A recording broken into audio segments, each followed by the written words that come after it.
Les collisions cosmiques sont parmi les phénomènes les plus violents et les plus destructeurs que connaisse l'univers.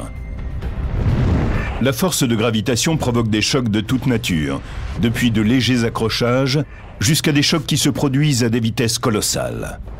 Elle déplace en permanence tous les objets qui se trouvent dans l'espace, et c'est ainsi qu'ils sont amenés à entrer en collision. Les astéroïdes, les comètes, les galaxies et les planètes sont quelques-uns des corps impliqués dans ces événements où se déploie une énergie phénoménale. Pourtant, aussi violentes et destructrices qu'elles soient, c'est à ces collisions que nous devons notre existence.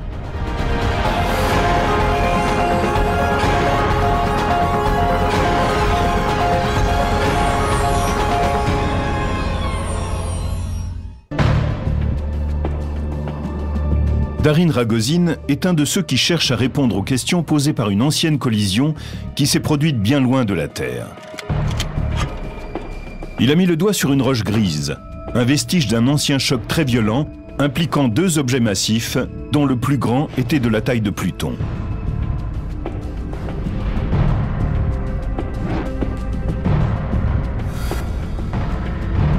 Cette gigantesque roche, appelée 2003 EL61, est un membre d'une famille collisionnelle qui tourne au-delà de la planète Neptune.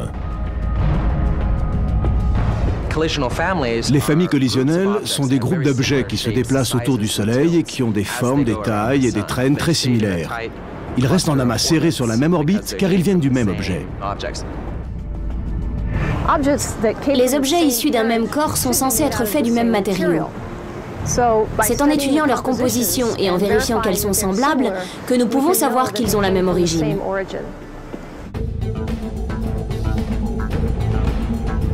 Il y a des milliards d'années, 2003 EL61 et les membres de sa famille faisaient partie d'un objet gigantesque qui s'étendait sur des milliers de kilomètres. Cet objet colossal résidait dans la ceinture de Kuiper, qui sert de dépôt pour les corps qui ne sont pas devenus des planètes du système solaire extérieur. Mais à cette époque, la ceinture de Kuiper grouillait d'objets perdus. La roche couverte de glace a sans doute frappé un autre objet, moitié moins grand qu'elle, à une vitesse estimée à 4500 km/h.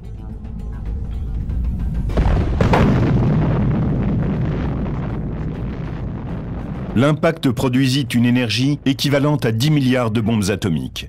Il provoqua aussi l'éjection de grands morceaux de glace, dont la taille allait de 350 km de diamètre jusqu'à celle de minuscules particules. Ces fragments font maintenant partie d'une famille collisionnelle dont 2003 EL61 est l'élément le plus important.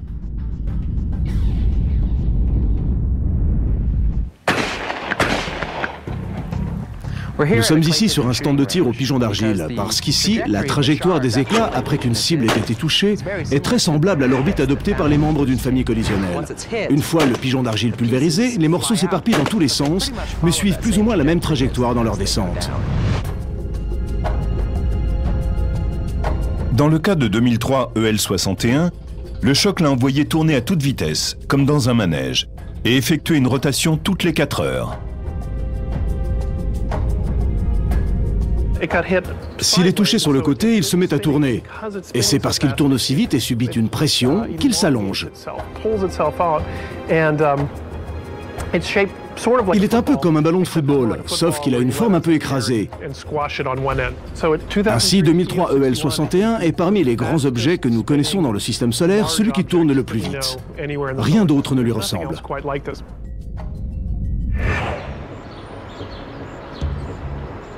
L'astronome planétaire Mike Brown a mené une étroite surveillance de 2003 EL61, l'objet le plus grand et le plus brillant de la ceinture de Kuiper.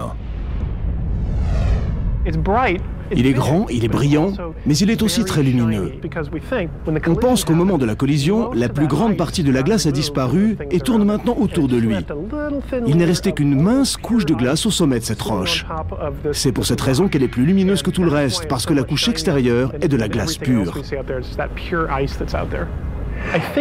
Je pense que 2003 EL61 est le plus grand objet à avoir formé une famille après un choc de ce type. Il a vraiment vécu une des plus grandes collisions de l'histoire du système solaire extérieur.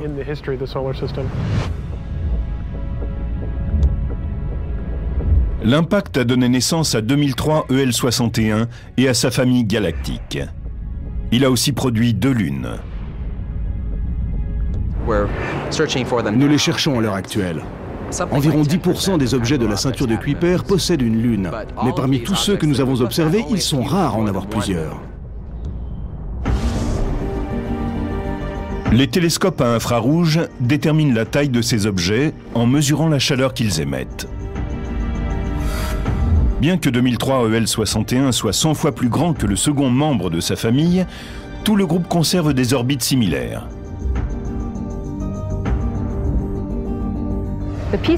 Les fragments restent ensemble et continuent à se suivre dans leur orbite autour du Soleil. Si bien que les astronomes reconnaissent les familles collisionnelles en remarquant des objets qui ont une orbite commune. Leur distance du Soleil indique le caractère elliptique de l'orbite. Quand vous tirez un coup de fusil, les plombs suivent une trajectoire similaire à la position de l'objet original. C'est la même chose pour les familles collisionnelles du système solaire. Elles suivent des orbites semblables à la position de l'objet qui est à l'origine du choc. C'est ainsi qu'on les identifie. Juste après la collision, elles sont sur des orbites légèrement différentes, mais ensuite, comme des coureurs sur une piste, elles restent toutes sur leur propre ligne. Là, ils avancent plus ou moins à la même vitesse, car les lignes ont plus ou moins la même longueur. Au bout d'un moment, si vous regardez la piste, chaque coureur est à un endroit différent de sa circonférence. C'est la même chose pour les membres d'une famille collisionnelle. Même s'ils ne sont pas l'un à côté de l'autre quand on les regarde, nous pouvons encore les identifier selon le tracé de leur orbite, c'est-à-dire la façon dont ils tournent autour du Soleil. Les scientifiques se demandent si 2003 EL61 pourrait être impliqué un jour dans une autre collision. Car il semble que Neptune exerce sur lui sa force gravitationnelle et l'attire, ce qui pourrait changer son orbite. Dans 100 millions d'années, peut-être croisera-t-il l'orbite de Neptune. Il est difficile de deviner ce qui se produira alors. Neptune peut le projeter à l'intérieur ou à l'extérieur du système solaire. Il existe différentes possibilités. Régulièrement, des objets sont éjectés de la ceinture de Kuiper et dérivent vers le système solaire intérieur. Ces roches glacées deviennent des comètes et forment de longues traînées de glace et de poussière en se déplaçant vers le Soleil. Il pourrait continuer son chemin jusqu'à Jupiter, soit heurter la géante gazeuse, soit être éjecté vers le système solaire extérieur. Personne ne peut savoir ce qui se passerait. Mais on sait que des comètes plus petites l'ont déjà heurté. En juillet 1994, le télescope spatial Hubble a observé un événement étonnant. Des fragments d'une comète appelée Shoemaker-Levy 9 se sont écrasés sur Jupiter à la vitesse de 200 000 km/h. Le plus grand fragment a libéré 6 millions de mégatonnes d'énergie. Ils ont frappé Jupiter environ 20 fois toutes les 7 heures, jusqu'à ce qu'il soit détruit. Au point d'impact à la surface de Jupiter sont restées des cicatrices, souvenirs du violent événement. Le spécialiste du Jet Propulsion Laboratory, Don Yeomans, a analysé cet événement. Les impacts de la comète Shoemaker-Levy 9 ont ouvert les yeux du public et de la communauté scientifique. On a vu que les collisions cosmiques arrivaient de temps à autre et que l'énergie qu'elles génèrent est tout simplement gigantesque. Heureusement qu'elle a heurté Jupiter et non la Terre, car nous aurions eu de graves problèmes.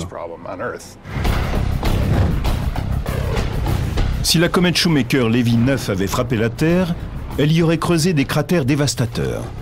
Les plus vastes auraient mesuré environ 60 km de large.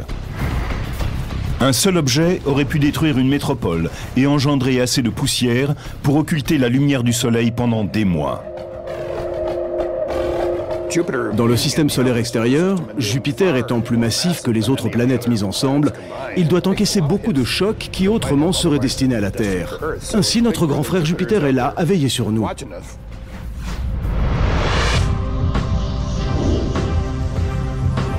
Jupiter est un peu comme un gardien de but planétaire. Mais sera-t-il capable de détourner 2003 EL61 s'il s'échappe de la ceinture de Kuiper et se précipite vers la Terre ? Il est également possible qu'il aille heurter Jupiter, comme Shoemaker-Levy 9. Mais 2003 EL61 est près de 2000 fois plus grand. Ce serait une explosion incroyable dans la nuit céleste. Ce serait l'événement le plus important qu'il nous soit donné à voir. Rien que sa traîne serait plus éblouissante que la pleine lune.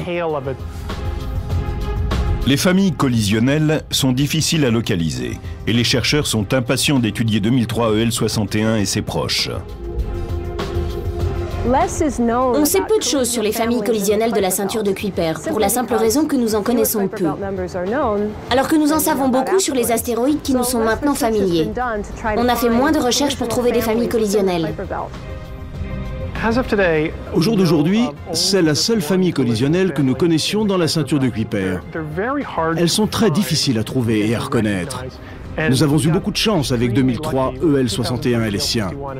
À l'heure actuelle, nous essayons d'imaginer des moyens de découvrir de nouvelles familles, car elles sont sûrement là, mais nous n'arrivons pas à repérer leur groupe.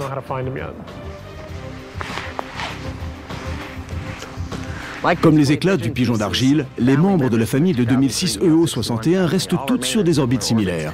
Nous pouvons ainsi les suivre et en apprendre plus sur l'histoire de la ceinture de Kuiper et de la collision.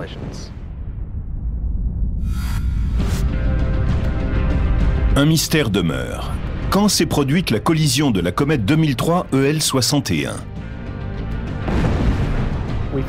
Nous pouvons regarder où sont aujourd'hui ces différents objets et en remontant le temps, tenter de nous imaginer où ils se trouvaient au moment de la grande collision.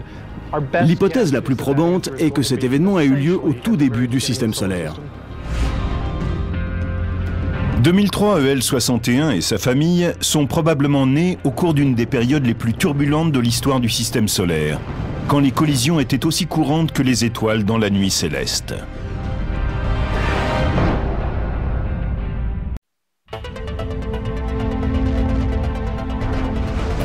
Les collisions ont toujours été un phénomène courant dans l'espace. Elles sont à l'origine d'une grande partie de ce qui constitue notre univers. Et en même temps, elles ont provoqué beaucoup de destruction. C'est grâce aux collisions que se construisent les planètes. Sans elles, leur construction ne pourrait pas s'amorcer. Au début, de toutes petites particules entrent en collision, s'agrègent, puis deviennent de plus en plus grosses, jusqu'à donner lentement naissance à une planète. Mais une collision peut aussi faire disparaître une planète. Dans le système solaire, les planètes ont été créées au cours d'une période qu'on appelle le Grand Bombardement. C'était il y a plus de 4,5 milliards d'années. Mais les collisions n'ont pas cessé avec la fin de ce grand bombardement. Plus de 600 millions d'années plus tard, le système solaire a vécu une autre période intense qu'on appelle le Grand Bombardement tardif. Des roches égarées, trop petites pour devenir des planètes, ont joué une partie de billard interplanétaire, visant et éjectant d'autres objets avec une force terrifiante. Il y avait des éclats qui se déplaçaient dans tous les sens, ce qui a provoqué de nombreuses collisions. Les nombreux cratères que l'on voit sur la Lune datent de cette période très ancienne où le système solaire venait juste de se former. Et notre Lune révèle à quel point la Terre vivait aussi une période d'instabilité. Nous pouvons même calculer plus ou moins précisément, en nous basant sur les cratères lunaires, avec quelle intensité nous avons été frappés par des objets de 9 km de diamètre. Vers la fin du grand bombardement tardif, des astéroïdes d'un diamètre de plusieurs centaines de kilomètres sont venus frapper la Terre. Certains étaient capables de réduire les océans en vapeur d'eau, de laisser des cicatrices impressionnantes à leur point d'impact et de soulever la surface terrestre en éliminant toute forme de vie alentour.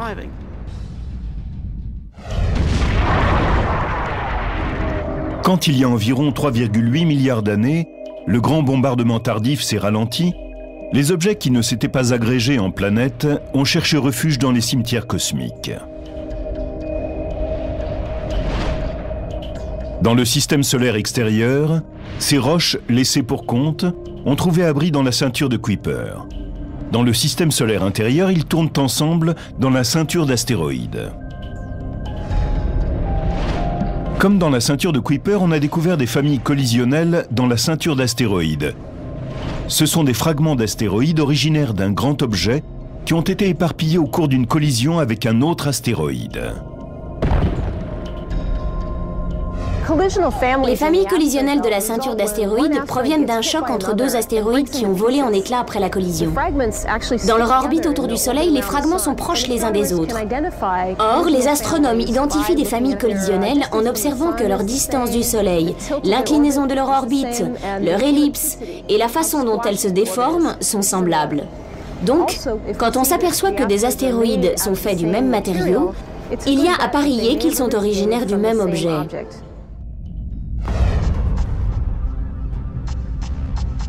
On a repéré environ 20 à 30 familles collisionnelles dans la ceinture d'astéroïdes. Les spécialistes sont vivement intéressés par une collision galactique à l'origine de la famille d'astéroïdes Batistina. Des fragments qui trouvent leur origine dans la collision entre deux objets de la taille de l'Everest.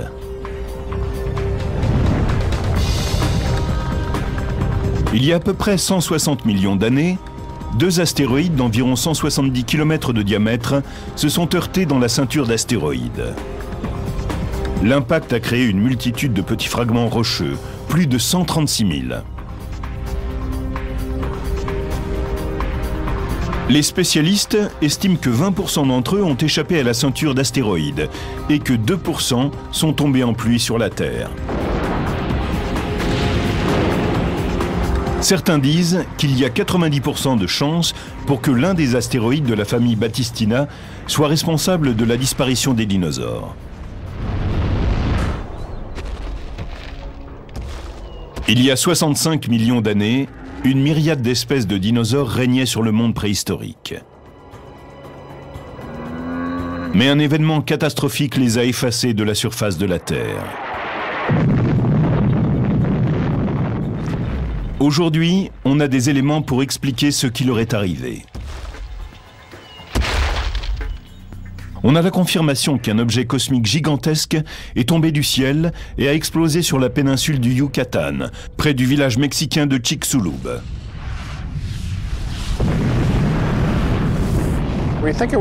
Nous pensons que cet objet mesurait environ 8 km de diamètre, qu'il est arrivé à la vitesse de 12 km par seconde et qu'il a produit un impact d'une énergie de près de 65 millions de mégatonnes de TNT. Pour faire une comparaison, c'est l'équivalent d'une explosion telle qu'Hiroshima par seconde, et ce pendant environ 140 ans. C'était véritablement l'enfer sur Terre. On pense que cet astéroïde a contribué à l'extinction de plus de 75% des espèces terrestres. Voici ce que nous pensons qui est arrivé lors de cet impact. Un grand astéroïde est arrivé et a frappé la Terre. Cela a généré un énorme nuage de débris et de poussière dans l'atmosphère qui a caché une grande partie de la lumière du Soleil. Il faut imaginer une journée nuageuse qui dure des années. Amy Mainzer, pour nous expliquer ses recherches sur la disparition des formes de vie liées à l'impact, nous emmène visiter l'aquarium du Pacifique à Long Beach, en Californie. Nous pouvons mieux comprendre les effets que les impacts d'astéroïdes peuvent avoir sur la Terre en regardant ce bel aquarium. Il est plein de couleurs et de vie. On y voit de nombreuses espèces différentes, des animaux mais aussi des plantes. Et tout cet écosystème, bien sûr, dépend du Soleil. Les grands poissons, comme vous en voyez ici, mangent les petits. Les petits poissons mangent les plantes, et les plantes ont besoin de la lumière du Soleil pour fabriquer de l'énergie à travers ce qu'on appelle la photosynthèse. Vous pouvez donc imaginer que si quelque chose venait faire écran à la lumière du Soleil, tous ces animaux magnifiques périraient.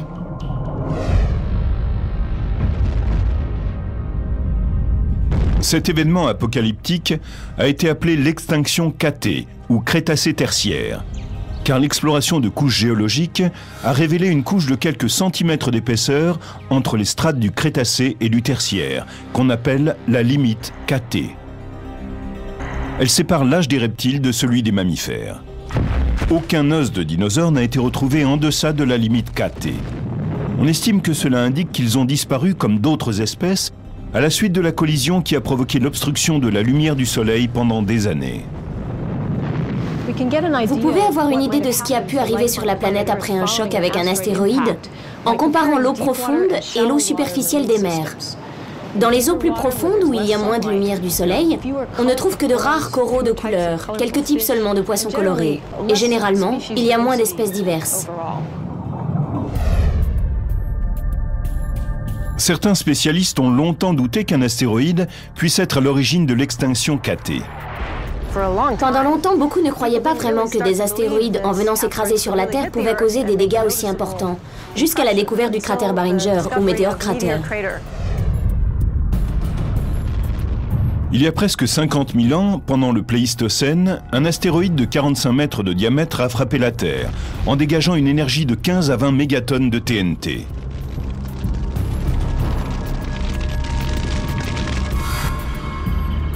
L'impact a éjecté 175 millions de tonnes de roches du sol de ce qui est maintenant le désert de l'Arizona. Il a laissé un trou géant en forme de bol, météore cratère.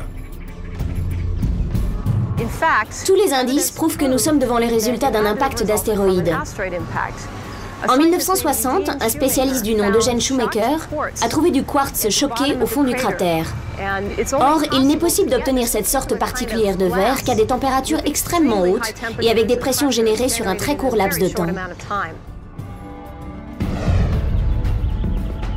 Vers les années 1980, les spécialistes n'avaient pas trouvé de cratère d'impact lié à l'extinction KT. Mais ils avaient déterré une autre preuve. De l'iridium avait été extrait de la couche géologique de la limite KT. L'iridium est un élément rare dans les roches terrestres, mais fréquent dans de nombreux astéroïdes. Certains astéroïdes ont une très haute teneur en iridium. Grâce à cette fine couche d'iridium, qui apparaissait dans une couche de sédiments datant de quelques 65 millions d'années, on a fait la relation avec l'arrivée d'un astéroïde.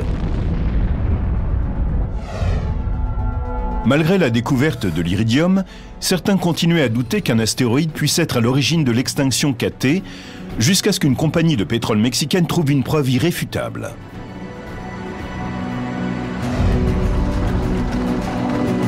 Des spécialistes foraient dans la péninsule du Yucatan quand ils ont découvert un cratère d'impact large de 150 km, enfoui sous l'eau et sous 900 mètres de calcaire.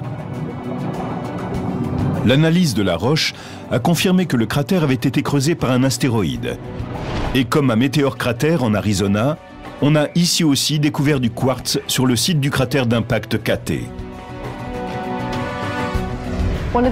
Une des preuves importantes pour l'impact de Chicxulub a été la découverte de quartz choqué. Quand on a regardé le site d'impact et la zone autour, tout comme dans le monde entier, on a découvert du verre qui avait fusionné après avoir été créé et amalgamé au moment de l'explosion.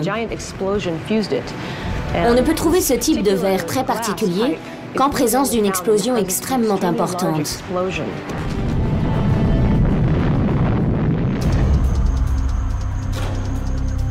Aujourd'hui, beaucoup de spécialistes s'accordent pour dire qu'un astéroïde est bien à l'origine de l'extinction KT il y a 65 millions d'années. Et maintenant, il s'agit d'identifier l'astéroïde qui a causé cet événement. Des sédiments, prélevés sur le site de Chicxulub, révèlent que l'astéroïde était une chondrite carbonée, une roche très primitive. Ces types de roches ont des compositions similaires à celles de la famille Batistina, une collection d'astéroïdes issus d'une plus grande roche. Et on pense qu'il y a de fortes chances que ce soit un membre de la famille Batistina qui ait déclenché l'extinction des dinosaures.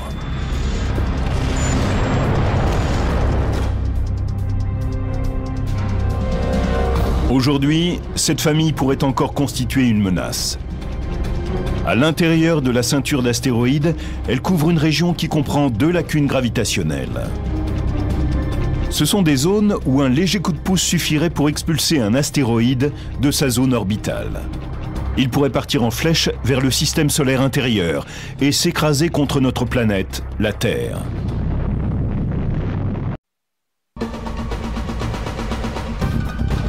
Les collisions cosmiques n'appartiennent pas au passé. Elles peuvent encore survenir et s'avérer mortelles. À l'intérieur de la ceinture d'astéroïdes, entre les planètes Jupiter et Mars, vit la famille Batistina, un groupe de roches originaire d'un grand objet qui a été fracassé lors d'une collision. Après l'impact, certains membres de la famille Batistina ont été éjectés de la ceinture d'astéroïdes. On pense qu'au moins l'un d'entre eux a pu heurter la Terre il y a 65 millions d'années et provoquer l'extinction des dinosaures.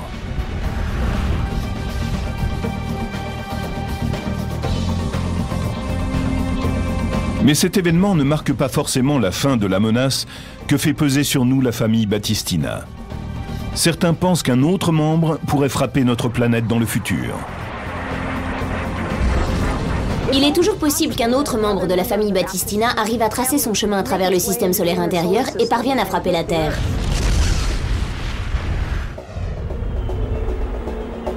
En observant cette famille, les chercheurs ont découvert que ses membres partageaient en effet des orbites similaires. Mais avec le temps, une radiation thermique, appelée l'effet Yarkovsky, les déplace vers une zone dangereuse.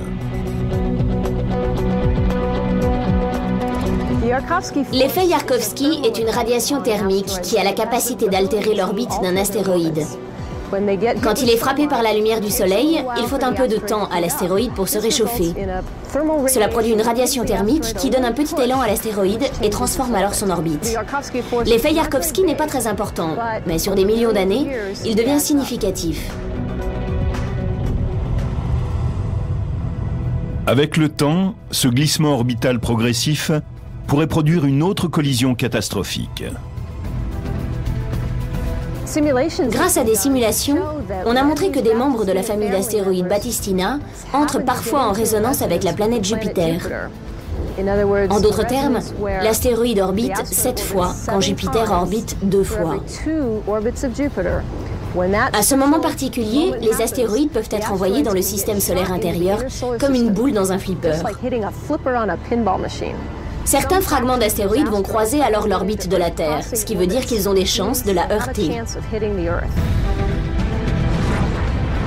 Si un impact KT se produisait aujourd'hui, ou que ce soit sur la planète, cela détruirait toute civilisation. Même si quelqu'un arrivait à survivre dans un coin reculé, il est presque certain qu'il mourrait de faim. Les hommes pourraient sans doute survivre dans quelques endroits colonisés, mais la civilisation disparaîtrait.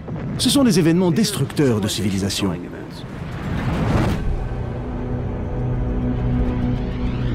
Des collisions futures pourraient remettre en cause la vie sur Terre. Mais l'impact de Chicxulub a été un moment favorable à l'évolution humaine. La chercheuse Luann Baker a passé sa carrière à enquêter sur les extinctions de masse. On dit que si les dinosaures n'avaient pas disparu, il n'y aurait pas d'hommes. Les mammifères ne se seraient pas développés si les dinosaures avaient eu la chance de prolonger leur règne au-delà des 135 ou 140 millions d'années qu'ils ont vécu sur Terre.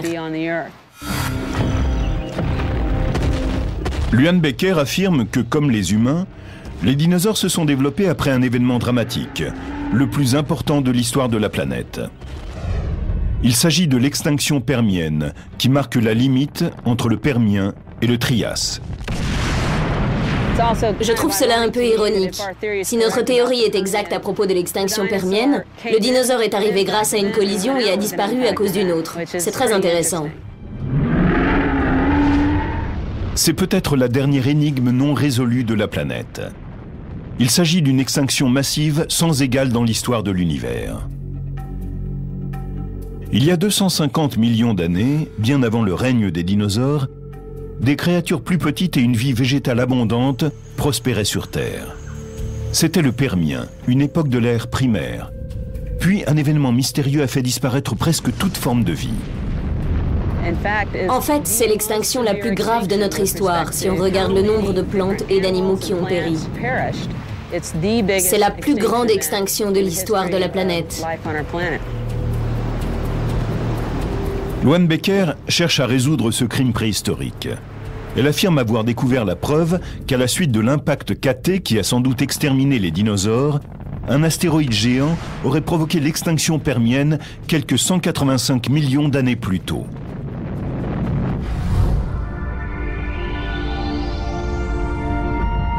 Pendant le Permien, notre monde était composé d'un supercontinent appelé Pangée et d'un superocéan appelé Pantalassa.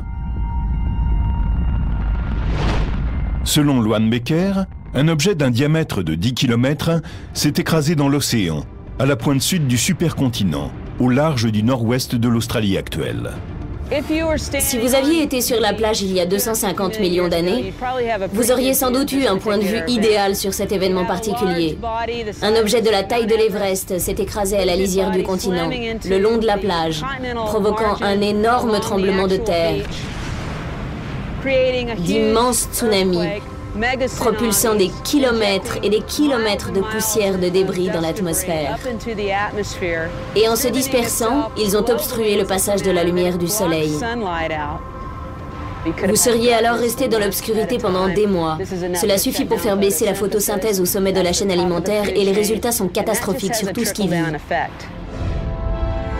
Si la théorie de Loan Becker est exacte, cette collision pourrait avoir anéanti toute vie sur Terre. En effet, elle s'est produite sur un continent et un océan.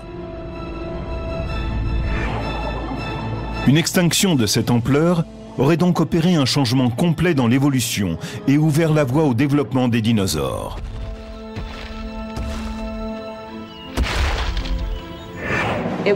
C'est seulement à cause de l'extinction permienne que les dinosaures ont pu évoluer. Je considère cela comme une des conséquences de cette collision. Il reste quelques petites preuves géologiques de l'extinction permienne. Mais on trouve peu de roches vieilles de 250 millions d'années sur Terre parce qu'elles ont été recyclées par les plaques tectoniques.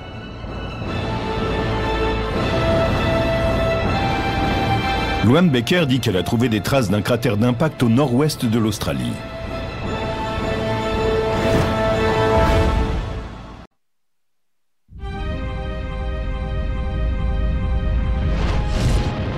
L'extinction permienne a été la plus grande extinction de toute l'histoire de la Terre. Il y a 250 millions d'années, 90% des formes de vie ont disparu. Davantage d'êtres vivants ont été exterminés au cours de cette période que durant l'extinction Catée qui a tué les dinosaures 185 millions d'années plus tard. L'origine de l'extinction permienne n'est toujours pas connue. Mais la chercheuse Loan Becker ainsi que ses collègues pensent qu'un astéroïde a provoqué cet événement. Ils ont découvert un cratère qui pourrait être celui d'un impact enfoui sous les sédiments, au large du nord-ouest de l'Australie. Nous pensons avoir trouvé un cratère qui pourrait avoir été creusé par cet impact. Il est beaucoup plus vieux que ceux que nous connaissons. C'est beaucoup plus compliqué à analyser car il s'est produit beaucoup de processus géologiques depuis. Il ne forme plus un cercle parfait, ne ressemble plus à un œil de taureau. La plupart des roches permiennes ont vécu une subduction ou ont disparu avec l'érosion. Les preuves d'impact sont marginales et très controversées. Certains spécialistes sont sceptiques. Ils ne croient pas que Loan Becker ait trouvé un cratère d'impact datant du Permien. Aucun cratère n'a été trouvé qui corresponde au Permien. On a dit aussi avoir trouvé une structure sur la côte ouest de l'Australie. Mais ce n'est pas aussi net, ni aussi clair qu'un cratère Catée. Nous n'avons pas de preuves réelles. Pourtant, Loan Becker affirme avoir trouvé une preuve indiscutable. Bien plus, avec son équipe, elle est allée jusqu'en Antarctique, en Australie, en Afrique et au Japon, où l'on trouve les plus vieilles roches terrestres. Ils affirment avoir retrouvé 40 traces d'impact, des fragments de minéraux extraterrestres recouverts de couches de roches datant du Permien.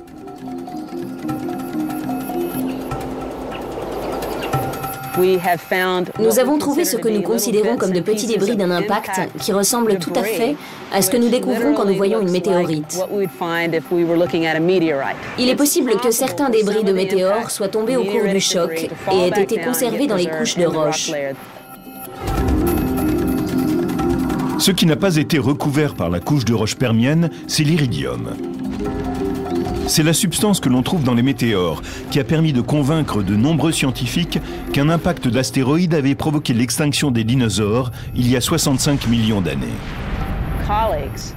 Certains collègues très tatillons disent qu'on devrait avoir trouvé aussi de l'iridium. Mais on n'en trouve pas dans certains des endroits où l'on s'y attendrait. Par exemple, dans certains matériaux cométaires que nous avons rapportés. Quelle en est l'explication? C'est tout simplement qu'il y a des objets différents et qu'ils ne sont pas tous semblables. Luan Becker n'a pas trouvé d'iridium ici, mais elle en a extrait dans des roches venant de l'Antarctique. Comme l'iridium, le chrome est rare, mais il est plus abondant dans les roches spatiales. Un astéroïde a-t-il provoqué l'extinction permienne KT ou y a-t-il au moins contribué? Il semble que les formes de vie luttaient pour leur survie il y a 250 millions d'années. La planète était sous l'emprise du volcanisme qui étouffait l'atmosphère. Il est possible qu'en Sibérie, un large volcan situé au sommet d'un immense gisement de charbon ait relâché une grande quantité de gaz à effet de serre dans l'atmosphère, du dioxyde de carbone et du méthane. Cela aurait provoqué la destruction massive d'organismes marins et un important réchauffement global, ce qui aurait été néfaste aussi pour les animaux terrestres. Quand vous regardez en arrière et que vous regardez ce qui ressemble à cette extinction, dans tous les cas, vous trouvez une preuve d'un épisode volcanique massif simultané.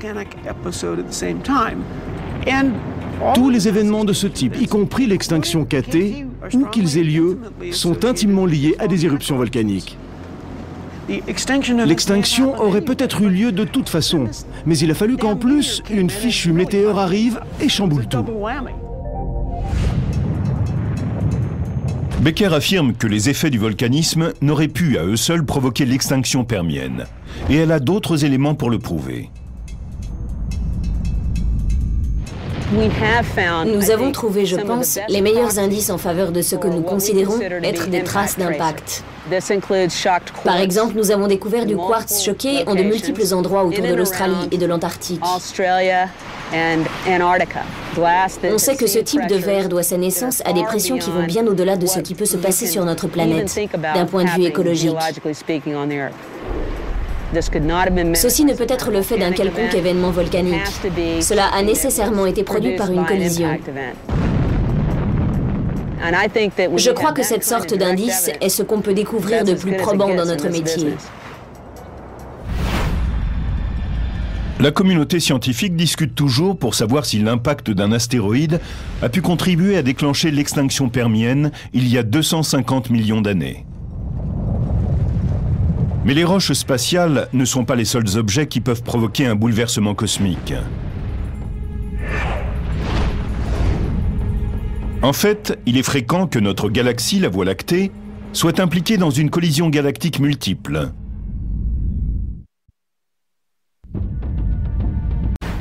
Imaginez que vous soyez dans une galaxie qui se déplace dans l'espace.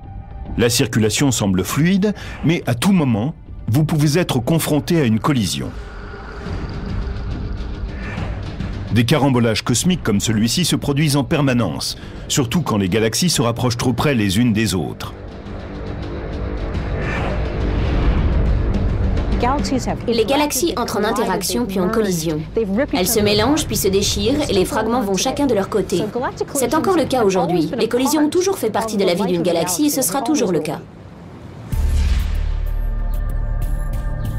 La chercheuse Michelle Thaler sait combien les collisions galactiques peuvent être violentes, en particulier quand elles impliquent plusieurs galaxies. En ce moment même, le télescope spatial Spitzer observe les phases d'un carambolage.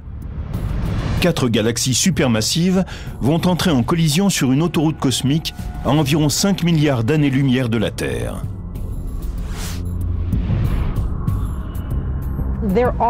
Elles arrivent au point de rencontre à une vitesse de plusieurs millions de kilomètres/heure et vont finir par fusionner. Nous avons découvert une collision de galaxies absolument titanesque. La plupart des collisions ressemblent à ce qui se passe quand de petites voitures se rentrent dedans sur une autoroute. Mais dans ce cas, il s'agit plutôt de 4 camions à 18 roues qui entrent en collision frontale. Sous un tel choc, des milliers d'étoiles sont tout simplement éjectées de la galaxie. Cette violente collision est en train de se produire. Une fois le choc passé, les 4 galaxies auront fusionné pour former une galaxie de 10 fois la taille de la Voie lactée. Ce sera l'une des plus grandes de tout l'univers.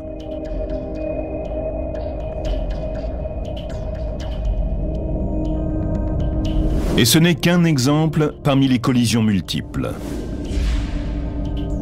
La Voie lactée se mélangera peut-être un jour avec sa voisine, la galaxie d'Andromède, ce qui devrait donner lieu à une collision spectaculaire. Mais pour l'instant, notre galaxie est en train d'entrer en collision avec deux plus petites, ce qui provoque toutefois un certain retentissement. En ce moment, deux galaxies relativement petites sont en train d'entrer en collision avec la Voie lactée. L'une est appelée la naine du Sagittaire, parce qu'elle est proche de la constellation du Sagittaire, et l'autre est appelée la naine du Grand Chien. Cette dernière est très intéressante, car elle semble avoir été attirée en quelque sorte dans la Voie lactée et déchiquetée alors qu'elle tournait en son centre. Nous pouvons voir des courants d'étoiles tournant ensemble et qui sont des rémanents de cette pauvre petite galaxie éparpillée. Les collisions galactiques produisent des milliards d'étoiles. Mais ces étoiles peuvent elles aussi entrer en collision. Dans notre galaxie, l'espace entre les étoiles est absolument énorme. Si le Soleil était de la taille d'un ballon de basket et que je sois ici à Los Angeles, l'étoile de la même taille la plus proche serait à New York. Il y a tellement d'espace entre les étoiles que les collisions stellaires sont très rares. Même si elles sont rares, les collisions stellaires peuvent se produire là où les objets stellaires forment des amas denses.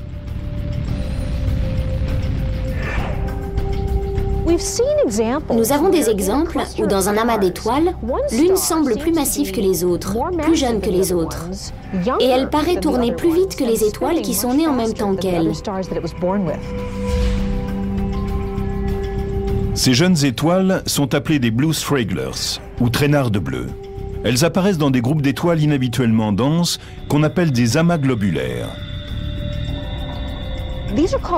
On les appelle des traînardes bleues parce qu'elles semblent être plus jeunes et qu'elles vieillissent moins vite que les autres étoiles de l'amas. Il est donc très possible qu'elles naissent quand deux étoiles fusionnent. Celles-ci se sont rapprochées puis la force de gravitation les a amenées à tourner l'une autour de l'autre. Et c'est ainsi que l'on a cette grande étoile brillante qui tourne très rapidement. Les collisions stellaires ne sont pas de petits accrochages galactiques.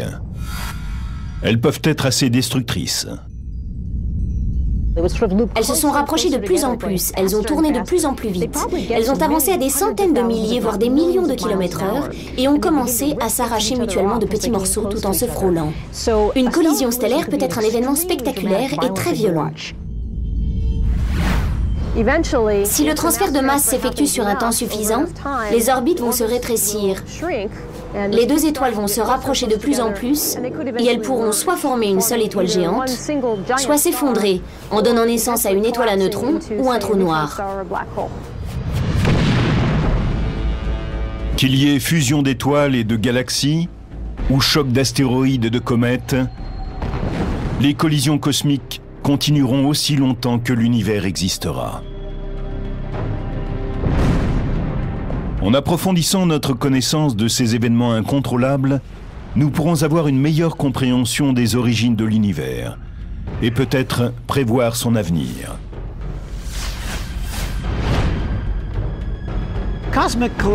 Les collisions cosmiques ont été un facteur majeur dans l'évolution de notre planète. La Terre n'existerait pas sans elles. Les éléments chimiques dont la vie a besoin pour démarrer proviennent de ces impacts. C'est donc un facteur important dans l'histoire des formes de vie terrestres. Les collisions cosmiques sont responsables de phénomènes aussi différents que les chocs d'astéroïdes, les fusions de galaxies et la formation d'étoiles géantes. Elles détiennent de toute évidence la clé de notre compréhension de l'univers.